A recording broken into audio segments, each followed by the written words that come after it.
അപ്പൊ എല്ലാവരും ആകാംക്ഷയോടെ കാത്തിരിക്കുകയാണ്. കാരണഭൂതന്റെ സിനിമ വരുന്നു. കാരണഭൂതന്റെ സിനിമക്കാണ് നമ്മുടെ ശക്തിധരൻ പറയുന്നത് അത് എമ്പുരാൻ 2 ആണ്.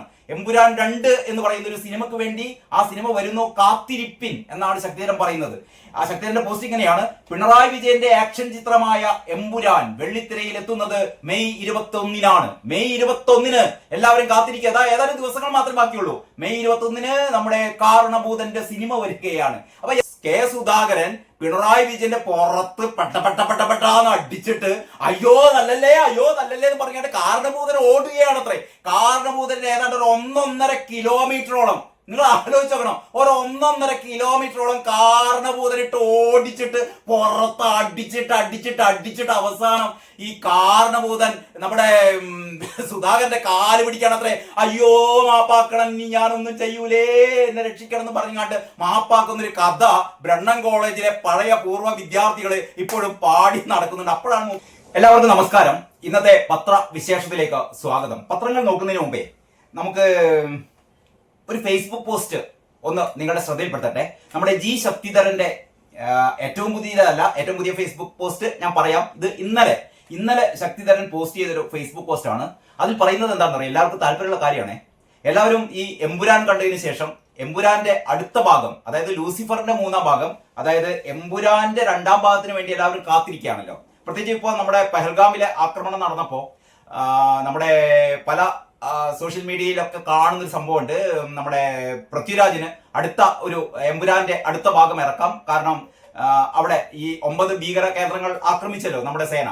അതില് മസൂദ് അസറിന്റെ കുടുംബാംഗങ്ങളെ മുഴുവൻ വധിച്ചു എന്ന വാർത്തയൊക്കെ നമ്മൾ കേട്ടു. അപ്പം നമ്മളെ എമ്പുരാൻ വെച്ച് നോക്കുകയാണെങ്കിൽ നമ്മുടെ പൃഥ്വിരാജിന് ഒരു കാര്യം ചെയ്യാം. അവിടുത്തെ ഭീകര കുട്ടി എന്ന് പറഞ്ഞാൽ ആ ക്യാമ്പുകളൊക്കെ തകർത്തപ്പോൾ, ഭീകരന്മാരുടെ ക്യാമ്പുകളൊക്കെ തകർത്തപ്പോൾ അതിലെ രക്ഷപ്പെട്ട ഒരു ഭീകരന്റെ കുട്ടി പിന്നീട് വലിയ പരിശീലനമൊക്കെ നേടിക്കഴിഞ്ഞിട്ട് മോഹൻലാലിന്റെ ഒക്കെ സഹായത്തോടെ ഇന്ത്യ ആക്രമിക്കുകയാണ്. അപ്പൊ ഇന്ത്യ ആക്രമിക്കുന്ന ഒരു സിനിമ ഉടനെ വരും. അങ്ങനെയാണല്ലോ നമ്മുടെ ഈ എമ്പുരാൻ ഉണ്ടാക്കിയത്. അതവിടെ കിടക്കട്ടെ. നമ്മുടെ ശക്തിധരന്റെ പോസ്റ്റ് അതല്ല. ശക്തിധരൻ ഉദ്ദേശിക്കുന്ന എമ്പുരാൻ 2 എന്ന് പറയുന്നത് നമ്മുടെ കാരണഭൂതന്റെ സിനിമയാണ് കേട്ടോ. അപ്പൊ എല്ലാവരും ആകാംക്ഷയോടെ കാത്തിരിക്കുകയാണ്. കാരണഭൂതന്റെ സിനിമ വരുന്നു. കാരണഭൂതന്റെ സിനിമക്കാണ് നമ്മുടെ ശക്തിധരൻ പറയുന്നത് അത് എമ്പുരാൻ 2 ആണ്. എമ്പുരാൻ 2 എന്ന് പറയുന്ന ഒരു സിനിമക്ക് വേണ്ടി ആ സിനിമ വരുന്നു, കാത്തിരിപ്പിൻ എന്നാണ് ശക്തിധരൻ പറയുന്നത്. ആ ശക്തിധരന്റെ പോസ്റ്റ് ഇങ്ങനെയാണ്: പിണറായി വിജയന്റെ ആക്ഷൻ ചിത്രമായ എമ്പുരാൻ വെള്ളിത്തിരയിൽ എത്തുന്നത് മെയ് 21-നാണ്. മെയ് 21-ന് എല്ലാവരും കാത്തിരിക്കുക. അതാ ഏതാനും ദിവസങ്ങൾ മാത്രമേ ബാക്കിയുള്ളൂ. മെയ് 21-ന് നമ്മുടെ കാരണഭൂതന്റെ സിനിമ വരികയാണ്. അപ്പൊ യഥാർത്ഥത്തിലെ ആ സിനിമയെ കുറിച്ച് മാതൃഭൂമി കഴിഞ്ഞ ദിവസം, ഈ പോസ്റ്റിലേക്ക് ഞാൻ വരാട്ടോ, ആ വാർത്ത ഏതായാലും നമ്മളൊന്ന് കാണണല്ലോ. എല്ലാവരും ഒരു പക്ഷേ ശ്രദ്ധിച്ചിരിക്കില്ല. 2025 മെയ് മാസം 11-ാം തീയതി ഞായറാഴ്ച എന്ന് പറഞ്ഞാൽ ഇക്കഴിഞ്ഞ ഞായറാഴ്ച മാതൃഭൂമി പത്രത്തിന്റെ 2-ാം പുറത്ത് ഇങ്ങനെ ഒരു വാർത്തയുണ്ട്. മുഖ്യമന്ത്രിയെ കുറിച്ച് വീഡിയോ, സെക്രട്ടേറിയറ്റ് അസോസിയേഷൻ പരിപാടിക്ക് 40 ലക്ഷം. അതായത് 40 ലക്ഷം രൂപ. നിങ്ങൾ മനസ്സിലാക്കണേ, പാവം ആശാ വർക്കർമാര് ഇപ്പം കാസർഗോഡ് നിന്ന് യാത്ര തുടങ്ങിയതാണ്. അവരുടെ ഈ രാപ്പകൽ സമരത്തിനും ഈ നിരാഹാര സമരത്തിനൊക്കെ ശേഷം അവര് കേരളത്തിന്റെ ഒരറ്റം മുതൽ മറ്റേ അറ്റം വരെ അവരുടെ ദയനീയമായ കഥകൾ പാടിക്കൊണ്ട് അല്ലെങ്കിൽ പറഞ്ഞുകൊണ്ട് കാരണഭൂതന്റെ ഈ കൊടും ക്രൂരത കേരള മനസാക്ഷിക്ക് മുമ്പിൽ അവതരിപ്പിച്ചുകൊണ്ട് കേവലം ഒരു ദിവസം 232 രൂപ ശമ്പളം കിട്ടുന്ന ആ പാവപ്പെട്ട ദരിദ്രരായ നമ്മുടെ അമ്മമാര്, നമ്മുടെ സഹോദരിമാര് അത് ഒരു 100 രൂപ തന്നെയെങ്കിലും കൂട്ടിത്തരണം. അത് ഏറ്റവും അവസാനം അവരതാ പറയുന്നത്, ഞങ്ങൾക്ക് ഒരു ദിവസം കിട്ടുന്ന 232 രൂപ എന്നുള്ളത് ഒരു 100 രൂപ തന്നെയും കൂട്ടിത്താ. തൽക്കാലം 7000 രൂപ എന്ന് പറയുന്ന മാസ ഈ വേതനം ഞങ്ങൾക്ക് ഒരു 10000 രൂപ എങ്കിലും ആക്കിത്താ എന്ന് പറയുമ്പോ ഒറ്റ നയാ പൈസ കൂട്ടില്ല, ഒരു നയാ പൈസ പോലും കൂട്ടില്ല എന്ന് പറയുന്ന കാരണഭൂതന്റെ ശിങ്കിടി ടീമുകള് ഇപ്പം 40 ലക്ഷം രൂപ ചെലവാക്കുകയാണ്. അത്രേ എന്തിനാണെന്നറിയോ? കാരണഭൂതന്റെ സിനിമ. നമുക്ക് എമ്പുരാൻ 2 എന്ന് പറയുന്ന സിനിമയാണ് വരാൻ പോകുന്നത്. കാരണഭൂതൻ സിനിമ. ഈ സിനിമയെ കുറിച്ച് മാതൃഭൂമി ഈ ഞായറാഴ്ച പുറത്തിറക്കിയ വാർത്ത ഇങ്ങനെയാണ്: മുഖ്യമന്ത്രിയെ പ്രകീർത്തിക്കുന്ന, അത് നമ്മുടെ ബിജു പരവത്താണ് കേട്ടോ. ബിജു പരവത്തിന്റെ സ്പെഷ്യൽ സ്റ്റോറിയാണ്. മുഖ്യമന്ത്രിയെ പ്രകീർത്തിക്കുന്ന ചടങ്ങൊരുക്കാൻ സെക്രട്ടേറിയറ്റ് എംപ്ലോയീസ് അസോസിയേഷൻ ചെലവഴിക്കുന്നത് 40 ലക്ഷം രൂപ. പിണറായി വിജയന്റെ ജീവിതത്തെക്കുറിച്ച് അസോസിയേഷൻ തയ്യാറാക്കിയ ദ ലെജൻഡ് എന്ന ഡോക്യുമെന്ററി, ആ ഡോക്യുമെന്ററിയുടെ പേരാണ് ദ ലെജൻഡ് എന്ന ഡോക്യുമെന്ററിയുടെ പ്രകാശനമാണ് 21-ന് തിരുവനന്തപുരം സെൻട്രൽ സ്റ്റേഡിയത്തിൽ നടക്കുന്നത്. 21-ന് ഡോക്യുമെന്ററിക്ക് ചെലവായത് 15 ലക്ഷം രൂപയാണ്. ആ ഡോക്യുമെന്ററിയുടെ നിർമ്മാണ ചെലവ് 15 ലക്ഷം രൂപയാണ്. പക്ഷെ ഇത് പ്രകാശനം ചെയ്യാൻ ഒരു 25 ലക്ഷം രൂപ കൂടി ചെലവാക്കുന്നു. അങ്ങനെ മൊത്തം 40 ലക്ഷമാണ്. അതുൾപ്പെടെ സംഗീത വിരുന്നടക്കമുള്ള പ്രകാശന ചടങ്ങിന് 40 ലക്ഷം രൂപയാണ് അസോസിയേഷൻ കണക്കാക്കുന്നത്. അപ്പൊ ചെറിയ പൈസക്കൊന്നും ശരിയാവില്ല. 40 ലക്ഷം രൂപ. ആശാവർക്കർമാർക്ക് ശമ്പളം കൊടുത്തില്ലെങ്കിൽ എന്ത്, അവര് പട്ടിണിയായെങ്കിൽ എന്ത്, അവര് ചത്തുപോയെങ്കിൽ എന്ത്, കാരണഭൂതന് ഒരു പ്രശ്നമില്ല. കാരണഭൂതന്റെ മകളും കാരണഭൂതന്റെ മരുമകനും കാരണഭൂതന്റെ ഭാര്യയും ഒക്കെ മാത്രം മതി. അപ്പൊ ഇതിനെ വാഴ്ത്തിപ്പാടാൻ ഒരു കൂട്ടം അന്തംകമ്മികളും, അങ്ങനെയുള്ള അന്തംകമ്മികളുടെ കൂടാരമാണ് സെക്രട്ടേറിയറ്റ് എംപ്ലോയീസ് അസോസിയേഷൻ. അങ്ങനെ സെക്രട്ടേറിയറ്റ് എംപ്ലോയീസ് അസോസിയേഷൻകാര് 40 ലക്ഷം രൂപ ചെലവാക്കുകയാണ് കേട്ടോ. 40 ലക്ഷം രൂപ ചെലവാക്കിയിട്ട് കാരണഭൂതന്റെ കഥ പറയുകയാണ്, കാരണഭൂതന്റെ സിനിമ പറയുകയാണ്. അതിനെയാണ് നേരത്തെ ശക്തിധരൻ എമ്പുരാന്റെ 2ാം ഭാഗം വരുന്നു എന്ന് പരിഹസിച്ചതല്ല, നല്ല കാര്യമാണ്. എല്ലാവരും കാണണ്ടേ. കാരണം കാരണഭൂതന്റെ വീരഗാഥകൾ കാണേണ്ട ഒരു പ്രത്യേക ആക്ഷൻ. നമ്മള് എമ്പുരാനിലൊക്കെ മോഹൻലാലിന്റെ മറ്റേ അവസാനം ആ കാട്ടിന്റെ ഉള്ളിൽ നിന്ന് നമ്മുടെ മഞ്ജു വാര്യരെ രക്ഷിച്ചു കൊണ്ടുപോകുന്നൊക്കെ ഉണ്ടല്ലോ. അപ്പം മോഹൻലാലിന്റെ ആയുധങ്ങളൊന്നും ഇല്ലാത്ത, തോക്കൊണ്ടൊന്നും അല്ലാതെ തന്നെ കായികമായി തന്നെ നേരിടുന്നുണ്ട്. ഏറ്റവും അവസാനത്തെ രംഗത്തിൽ ഈ ബാബ ബജരംഗിയെ നേരിടുന്നത് അല്ലെങ്കിൽ വധിക്കുന്നത് നമ്മുടെ പൃഥ്വിരാജ് തോക്കുകളൊക്കെ എറിഞ്ഞിട്ട് അവസാനം ഈ വാളുകൊണ്ടൊക്കെയാണ് ഈ അവസാനത്തെ പയറ്റ് എന്ന് പറയുന്നത്. പക്ഷെ നമ്മുടെ കാരണഭൂതന് ഇമാതിരി മെഷീൻ ഗണ്ണുകളോ അല്ലെങ്കിൽ AK-47 ഒന്നും വേണ്ട. പ്രത്യേക ആക്ഷൻ മതി. പ്രത്യേക ആക്ഷൻ. ഒരു ശബ്ദം ഉണ്ടാക്കി ഞാൻ ഉണ്ടാക്കി കഴിഞ്ഞാൽ കാരണഭൂതൻ ആ ശബ്ദം ഉണ്ടാക്കി കഴിഞ്ഞാൽ പിന്നെ അടുത്തൊന്നും ആരും ഉണ്ടാവില്ല എന്നാ പറയുന്നത്. കെ സുധാകരൻ വരെ ഓടിപ്പോയത് അങ്ങനെയാണത്രേ. ഞാൻ ഈയിടെ എൻ്റെ ഒരു പത്രപ്രവർത്തക സുഹൃത്ത് ഒരു കാര്യം എന്നോട് പറഞ്ഞു കേട്ടോ. കാരണം ഈ ബ്രണ്ണൻ കോളേജിൽ പഠിക്കുന്ന കാലത്ത് കാരണഭൂതൻ ഒരു ആക്ഷനും കാട്ടിയില്ല, ഒരു ശബ്ദവും കാട്ടിയില്ല. അതിന് പകരം പറയുന്നത് എന്താണെന്നറിയോ, അവിടുത്തെ ആ കാലഘട്ടത്തിൽ അവിടെ പഠിച്ച വിദ്യാർത്ഥികളിൽ ചിലർ പറയുന്നത് അവരുടെ മനസ്സിൽ ഇപ്പോഴുണ്ടത്ര ആ ചിത്രം എന്ന് പറഞ്ഞാൽ നമ്മുടെ കാരണഭൂതനെ സുധാകരേട്ടൻ പുറത്തടിച്ചിട്ട്, കെ സുധാകരൻ പിണറായി വിജയന്റെ പുറത്ത് പെട്ടന്ന് അടിച്ചിട്ട് അയ്യോ നല്ലല്ലേ എന്ന് പറഞ്ഞിട്ട് കാരണഭൂതൻ ഓടുകയാണത്രേ.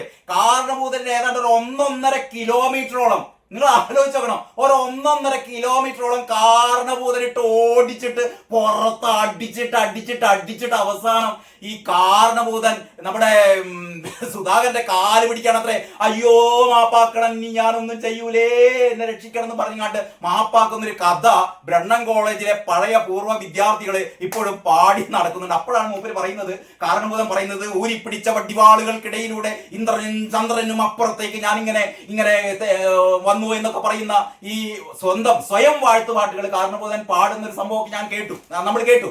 അപ്പം ഞാൻ പറഞ്ഞുകൊണ്ട് വരുന്നത്, ഈ 40 ലക്ഷം രൂപ ചെലവാക്കിയിട്ട് സെക്രട്ടേറിയറ്റ് എംപ്ലോയീസ് അസോസിയേഷൻ, ഇവരായിരുന്നല്ലോ നേരത്തെ കാരണഭൂതൻ ഒരു സ്വാഗതഗാനം പാടിയത്. കാരണഭൂതനാണ് എല്ലാറ്റിന്റെയും, എനിക്ക് ഓർമ്മയില്ല കേട്ടോ വരികള്. കാരണഭൂതൻ ഓർമ്മയുള്ള വരി എന്താണെന്ന് അറിയോ, നമ്മുടെ പൂവരണി നമ്പൂരി പണ്ട് എഴുതിയ തിരുവാതിരപ്പാട്ടുണ്ടല്ലോ, ഇന്നീ പാർട്ടി ലോകമെങ്ങും വാഴ്ത്തും, അങ്ങനെയൊക്കെയായിരുന്നു ആ പാട്ട്. ലോകം മുഴുവനും അറിയുന്ന പിണറായി വിജയനെ കുറിച്ചായിരുന്നു ആ പാട്ട്. അതിന്റെ അടിസ്ഥാനത്തിലാണ് നമ്മുടെ ബേബി സഖാവ് ആരെ വിരട്ടുന്നത് അറിയോ, നമ്മുടെ ട്രംപിനെ വിരട്ടുന്നത്.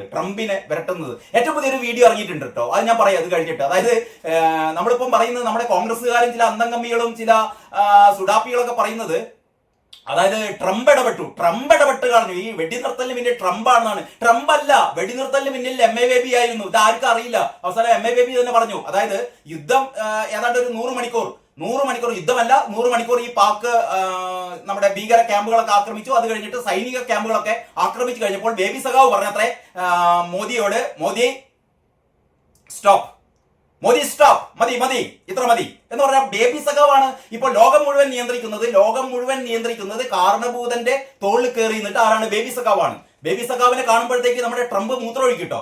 ട്രംപ് പറഞ്ഞിരിക്കണം, ബേബി സഖാവെ ഞാൻ AKG സെന്ററിലേക്ക് വരാൻ, പൊറുക്കണം, എന്നോട് കൂടുതൽ കാര്യങ്ങളൊന്നും ചെയ്യരുത് എന്നൊക്കെ പറഞ്ഞപ്പോൾ ബേബി സഖാവ് കണ്ണുരട്ടിക്കണം. ഇപ്പൊ ട്രംപെ മര്യാദയ്ക്ക് ഭരിച്ചോണ്ടി, കാരണം ഞങ്ങളൊന്ന് വേണ്ട ഞങ്ങളോട് കളി വേണ്ട എന്ന് ബേബി സഖാവ് പറഞ്ഞപ്പോൾ ട്രംപ് ആകെ വരണ്ടു, മോദി ആകെ വരണ്ടു. അപ്പൊ അവസാനം സംഭവിച്ചത് ഇതാണ്. സംഭവിച്ച മോദിയല്ല ഈ മോദിയും വാൻസും ഒന്നും പോയി കണ്ട് എന്താ പറയാ ഫോൺ ചെയ്ത് ഇവരോട് ഈ ചർച്ച നടത്തണമെന്നും ഇന്ത്യ പാക് ചർച്ച നടത്തണം, അല്ലെങ്കിൽ ഇവർ വെടിനിർത്തൽ ചെയ്യണം സീസ് ഫയറിന് വേണ്ടിയിട്ട്. ഇവരല്ല, മോദിയല്ല. അപ്പൊ എനിക്ക് ഭരണകൂടമല്ല, തെറ്റായ ധാരണയാണ് കേട്ടോ അന്തംഗമ്മികളെ. യഥാർത്ഥത്തില് യുദ്ധം നിർത്താൻ വേണ്ടിയിട്ട് ആവശ്യപ്പെട്ടത് ബേബി സഖാവാണ്. അപ്പൊ ബേബി സഖാവിന്റെ ഇടപെടൽ മൂലമാണ് യുദ്ധം നിർത്തിയത്. അത് വേറെ കഥ. അപ്പോൾ ഇതിന്റെ കാരണം എന്ന് പറയുന്നത് പൂവരണി സഖാവിന്റെ ഈ വാഴ്ത്തുപാട്ടാണ്. ഇന്നീ പാർട്ടി ലോകമെങ്ങും ശോഭിച്ചിടും, അങ്ങനെയാണ് പാട്ട് ഇപ്പൊ നാവിൽ വരുന്നു. ഇന്നീ പാർട്ടി ലോകമെങ്ങും ശോഭിച്ചിടും, കാരണഭൂതൻ പിണറായി സഖാവു തന്നെ. അങ്ങനെ പിണറായി സഖാവിന്റെ ആ വാഴ്ത്തുപാട്ടിന് ശേഷമാണ് പിന്നീട് ഒരു കഴുകൻ പാട്ട് വന്നു. കഴുകനാണ്, കത്തിയെരിയുന്ന സൂര്യനാണെന്നൊക്കെ പറയുന്നത്. അതിന് പക്ഷെ അത്രമാത്രം ഒരു വ്യാപകമായ ഒരു പ്രചാരം സിദ്ധിച്ചില്ല. അതിനുശേഷമായിരുന്നു നമ്മുടെ ഈ സെക്രട്ടേറിയറ്റ് അസോസിയേഷൻ, നമ്മുടെ ഹണിയുടെ നേതൃത്വത്തിലുണ്ടായ സ്വാഗതഗാനം അത്യാവശ്യം എല്ലാവരും ശ്രദ്ധിക്കപ്പെട്ടു. പിണറായിക്ക് ഭയങ്കര സന്തോഷമായി. പിണറായി പത്രക്കാരോട് പറഞ്ഞത് എന്നെ പറ്റിയിട്ട് എന്താ പറയാ പരദൂഷണങ്ങളും എന്നെ പറ്റിയ അപഖ്യാതികളൊക്കെ പറഞ്ഞാലല്ലേ അതല്ലേ നിങ്ങൾ പറഞ്ഞുകൊണ്ടിരിക്കുന്നത്, അതിന്റെ ഇടയിൽ ഒരു വാഴ്ത്തുപാട്ടൊക്കെ വരട്ടെ, അതൊരു കേൾക്കാൻ ഒരു സുഖമല്ലേ എന്ന് പറഞ്ഞു. അപ്പൊ പിണറായി വിജയന്റെ ഈ സിനിമ, അതായത് ഡോക്യുമെന്ററി, ആ ഡോക്യുമെന്ററിക്ക് ഇനി അതിന്റെ ബാക്കി മാതൃഭൂമി പറയുന്നത് ഇങ്ങനെയാണ്: സെക്രട്ടേറിയറ്റ് ജീവനക്കാരിൽ നിന്നാണ് ഈ പണം പിരിച്ച്, ഈ 40 ലക്ഷം രൂപ തൈക്കണ്ടി തറവാട്ടത്ത് കൊണ്ടുവരില്ലല്ലോ, ഈ 40 ലക്ഷം രൂപ ഉണ്ടാക്കണല്ലോ. അപ്പൊ ഈ പാവം സെക്രട്ടേറിയറ്റ് അസോസിയേഷനുകാരൊക്കെ നിർബന്ധിത പിരിവാണ് അത്രേ. അതായത് സെക്രട്ടേറിയറ്റ് ജീവനക്കാരിൽ നിന്നാണ് ഈ പണം പിരിച്ചെടുക്കുന്നത്. അതായത് 40 ലക്ഷം രൂപ ശമ്പളം അടിസ്ഥാനമാക്കി 600 രൂപ മുതൽ 13,000 രൂപ വരെയാണ് പിരിവിനുള്ള കോട്ട. അപ്പൊ ഭാവ സഖാക്കന്മാർ ഇപ്പൊ കുടുങ്ങിയിരിക്കുകയാണ്. 600 രൂപ മുതൽ 13,000 രൂപ വരെ ഓരോ സഖാവും സെക്രട്ടേറിയറ്റിൽ ജോലി ചെയ്യുന്ന ഈ അസോസിയേഷനിൽപ്പെട്ട അസോസിയേഷൻ മെമ്പർമാര് അവരുടെ ശമ്പളത്തിന്റെ തോതനുസരിച്ച് 600 രൂപ മുതൽ 13,000 രൂപ വരെ ഈ കാരണഭൂതന്റെ സിനിമക്ക് വേണ്ടിയിട്ട് അവർ സംഭാവന ചെയ്യണം എന്നാണ് പറയുന്നത്. പിന്നെ സഖാക്കന്മാരല്ലേ, എല്ലാ ദിവസവും പിണറായി വിജയന്റെ, ഞാൻ വീണ്ടും ആവർത്തിച്ച് അതിന്റെ ഒരു രസം നഷ്ടപ്പെടുത്തണ്ട. ഏതായാലും പിണറായി വിജയന് വേണ്ടിയിട്ട് ശിങ്കിടി പാടുന്ന ശിങ്കിടികള് അവസാനം അവരുടെ കുട്ടികൾ പട്ടിണിയായാലും വേണ്ടിയില്ല, പക്ഷേ കാരണഭൂതന്റെ സിനിമ ഇറക്കണല്ലോ. അപ്പം താൽക്കാലിക ജീവനക്കാർക്കും വിഹിതം ബാധകമാണ് കേട്ടോ. എന്നാൽ പ്രകാശന ചടങ്ങിനായല്ല, അസോസിയേഷൻ വാർഷിക സമ്മേളനത്തിന്റെ പേരിലാണ് പിരിവ് എന്നാണ് പറയുന്നത്. കാരണം ഈ കാരണഭൂതന്റെ പേരിൽ അങ്ങനെ പിരിവ് നടത്തിയെന്ന് എല്ലാവരും കൂടി ഇങ്ങനെ പറയണ്ട. അപ്പൊ ഞങ്ങൾ അസോസിയേഷന്റെ പേരിലാണ് ഞങ്ങൾ പിരിവ് നടത്തുന്നത്. എന്തിനാണ്? കാരണഭൂതന്റെ സിനിമ ഉണ്ടാക്കാൻ വേണ്ടിയിട്ട് മാത്രമല്ല, 15 ലക്ഷത്തിന്റെ സിനിമ പ്രകാശനം ചെയ്യാൻ ഭയങ്കര സംഗീത വിരുന്നും വേടനൊക്കെ വരും കേട്ടോ. വേടനൊക്കെ വരും, മിക്കവാറും വേടൻ വരും. എനിക്കറിയില്ല ആരൊക്കെ വരുന്നത്, പക്ഷെ വേടൻ എന്തായാലും ഉണ്ടാവും. കാരണം വേടനാണല്ലോ നമ്മുടെ ഒരു ലഹരി വ്യാപിപ്പിക്കാൻ വേണ്ടിയിട്ട്, കേരളത്തിലാകെ ലഹരി വ്യാപിപ്പിക്കാൻ വേണ്ടിയിട്ട്, പിന്നെ ബലാത്സംഗങ്ങൾ ഒരു പതിവാക്കാൻ വേണ്ടിയിട്ട് രണ്ടിന്റെയും ട്രേഡ് മാർക്കാണ് വേടൻ. അപ്പൊ വേടൻ പാടിയാൽ വേടൻ മറ്റേ നമ്മുടെ ഹമാസ് ഭീകരവാദികളുടെ കുപ്പായ കെട്ടിട്ടായിരിക്കും പാടും. ഒരു പക്ഷെ ഈ പുതിയ നമ്മുടെ ലഷ്കർ ഇ തോയ്ബയുടെ കുപ്പായ കെട്ടിട്ടായിരിക്കും വേടൻ വരിക. കാരണം വേടൻ എന്ന് പറയുന്നത് ഈ ഭീകരരുടെ, പാക് ഭീകരരുടെ, ഇസ്ലാമിക ഭീകരരുടെ ഒരു പ്രതിരൂപമായിട്ടൊക്കെയാണ് വേടനെ കൊണ്ടുവരുന്നത്. കാരണം നമ്മൾ കണ്ടിരുന്നു നമ്മുടെ ഹമാസിന്റെ കൊടിയൊക്കെ പതിച്ചിട്ട് വേടൻ എന്ത് ചെയ്യുന്നത്, വേടന്റെ തോന്നിവാസ പാട്ടുകൾ പാടുന്നത്. അപ്പൊ വേടനും വരുമായിരിക്കും. അങ്ങനെ പണപ്പിരിവും സാമ്പത്തിക ഇടപാടുകളും സംബന്ധിച്ച പരാതി സംഘടനക്കുള്ളിലുണ്ട്. പ്രസിഡന്റ് പി ഹണിയും ജനറൽ സെക്രട്ടറി KN അശോക് കുമാറും തമ്മിലുള്ള ഭിന്നത രൂക്ഷമായതിനുള്ള പ്രധാന കാരണം ഇതാണ്. അങ്ങനെയൊക്കെയാണ് നമ്മുടെ ബിജു പരവത്തിന്റെ വാർത്ത പോകുന്നത് കേട്ടോ. കാരണം അസോസിയേഷനിൽ തന്നെ ആകെ അടിയായി. കാരണം അസോസിയേഷനിലെ അംഗങ്ങളോട് ഇമാതിരി പിരിവ്, 13,000 രൂപ പിരിവേ, 600 രൂപ മുതൽ 13,000 രൂപ വരെ പിരിവെടുത്തിട്ടാണ് കാരണഭൂതന്റെ സിനിമ വരുന്നത്. ഏതായാലും നമ്മുടെ ശക്തിധരന്റെ ആ പോസ്റ്റ്, ഇനി നിങ്ങൾ ശക്തിധരന്റെ പോസ്റ്റ് ഒന്ന് ആസ്വദിക്കണേ. അതിങ്ങനെയാണ്: പിണറായി വിജയന്റെ ആക്ഷൻ ചിത്രമായ എമ്പുരാൻ വെള്ളിത്തിരയിൽ എത്തുന്നത് മെയ് 21-നാണ്.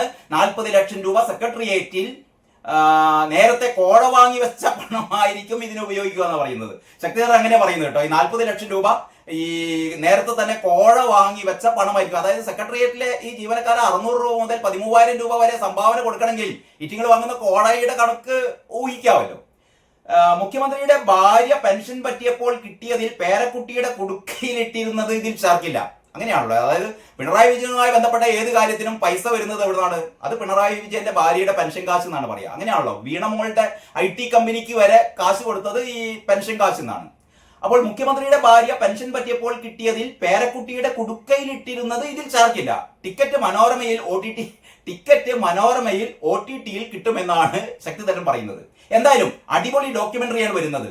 അത് കഴിഞ്ഞാൽ എം വി ഗോവിന്ദന്റെ ഡോക്യുമെന്ററി, അത് കഴിഞ്ഞാൽ എം വി ഗോവിന്ദൻ സഖാവ് കരയേണ്ട, എം വി ഗോവിന്ദന്റെ ഡോക്യുമെന്ററി വരും. അതിൽ മറ്റേ അപ്പങ്കഥയൊക്കെ വരും കേട്ടോ. ഭയങ്കര കോമഡി ആയിരിക്കും അത്. ഇത് പിണറായി വിജയന്റെ ഡോക്യുമെന്ററി എന്ന് പറയുന്നത് എമ്പുരാൻ 2 പോലെ ഭയങ്കര വെടി വെട്ട് കുത്ത് അങ്ങനെയൊക്കെ ആയിരിക്കും. പ്രത്യേക ആക്ഷൻ, അടി, ഓടൽ, പിന്നെ എന്താ പറയാ, ലേലുവല്ലു എന്ന് പറയുന്ന സംഭവം അതുണ്ടാവില്ല. ലേലുവല്ലു ഒഴിവാക്കും. പക്ഷെ ഗോവിന്ദൻ സഖാവിന്റെ ഡോക്യുമെന്ററി വരാൻ പോകുന്നത് എങ്ങനെയായിരിക്കും? ഫുൾ കോമഡി ആയിരിക്കും. അതിന്റെ ടൈറ്റിൽ ആ ഡോക്യുമെന്ററിയുടെ ടൈറ്റിൽ ആയി കഴിഞ്ഞു എന്നാണ് ശക്തിധരൻ പറയുന്നത് കേട്ടോ. അതിന്റെ ടൈറ്റിൽ ആയി കഴിഞ്ഞു ബിനാമി എന്നാണ് അതിന്റെ പേര്. ദ ലെജൻഡ് എന്നാണ് പിണറായിയുടെ ഡോക്യുമെന്ററിയുടെ പേര്. ഗോവിന്ദൻ സഖാവിന്റെ ഡോക്യുമെന്ററി വരാൻ പോകുന്നതിന്റെ പേരെന്താണ്? ബിനാമി. യെസ്. മുമ്പ് സിനിമയിൽ തൊട്ട് കളിച്ചപ്പോഴാണ് CPM ആകെ മുങ്ങിയത്. അറിയാലോ, കൈരളിയും ജനശക്തി ഫിലിംസും വെള്ളിത്തിരയിൽ മിന്നിമറിഞ്ഞതോടെ സാംസ്കാരിക രംഗത്തെ കടപൂട്ടി. ചാത്തുണ്ണി മാസ്റ്ററെ മൊഴി ചൊല്ലി കോടികൾ ഒഴുകിപ്പോയി. ഇത് ഹണിയുടെ ഊഴമാണ്. ഇനിയിപ്പം ചാത്തുണ്ണി മാഷ് പണ്ട് ഒരുപാട് പരാതി കേട്ടത് ജനശക്തി ഫിലിംസിന്റെ പേരിലും കൈരളി ഫിലിംസിന്റെ പേരിലൊക്കെയാണ്. ഏതായാലും ആ കാലങ്ങളൊക്കെ കഴിഞ്ഞു. ഇനിയിപ്പം ഹണിയാണ് പുതിയ സാംസ്കാരിക രംഗത്തെ കുഴലൂത്തുകാരൻ. ഇത് ഹണിയുടെ ഊഴമാണ്. ഹരഹരോ ഹര എന്നാണ് ആര് പറയുന്നത്? ശക്തിധരൻ പറയുന്നത്. ഇനി ശക്തിധരന്റെ ഏറ്റവും പുതിയൊരു ഫേസ്ബുക്ക് പോസ്റ്റ് ഉണ്ട്. അത് സാമാന്യം ദീർഘിച്ചതാണ്. മാത്രമല്ല അത് വളരെ കട്ടിയായ ഒരു കിഡിലൻ സാധനമാണ് കേട്ടോ. നമ്മുടെ ബ്രഹ്മോസ് മിസൈലിനൊക്കെ അങ്ങേപ്പുറം പോകുന്ന ഒരു മിസൈലാണ് ശക്തിധരൻ തൊടുത്തത്. അത് ഞാൻ അടുത്ത വീഡിയോയിൽ പറയാം. മണിച്ചന്റെ പുനരവതാരം എന്നാണ് ആ ഒരു പോസ്റ്റിന് നമ്മുടെ ശക്തിധരൻ പേരിട്ടത്. അതായത് മണിച്ചന്റെ കേസ് ഡയറി ഒക്കെ പുറത്തേക്ക് എടുത്തിട്ട് ചിക്കി ചീന്തി അതിന്റെ ഉള്ളിലുള്ള ചില ഏറ്റവും വലിയ ചില പൊട്ടിത്തെറികളൊക്കെ ശക്തിധരൻ ആ പോസ്റ്റിൽ പുറത്തെടുക്കുന്നുണ്ട്.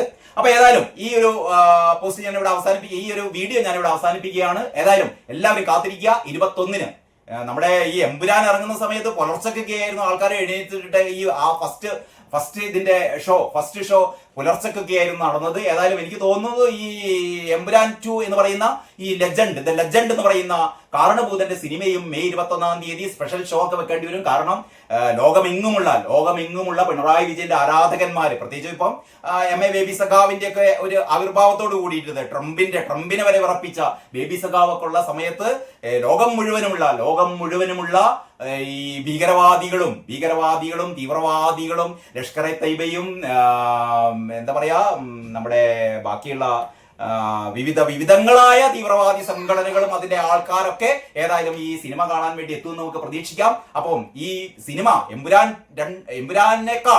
സിനിമയേക്കാൾ വലിയ വിജയമാവട്ടെ എന്ന് ആശംസിച്ചുകൊണ്ട് ഈ വീഡിയോ ഇവിടെ ഞാൻ അവസാനിപ്പിക്കുകയാണ്. എല്ലാവർക്കും നന്ദി, നമസ്കാരം.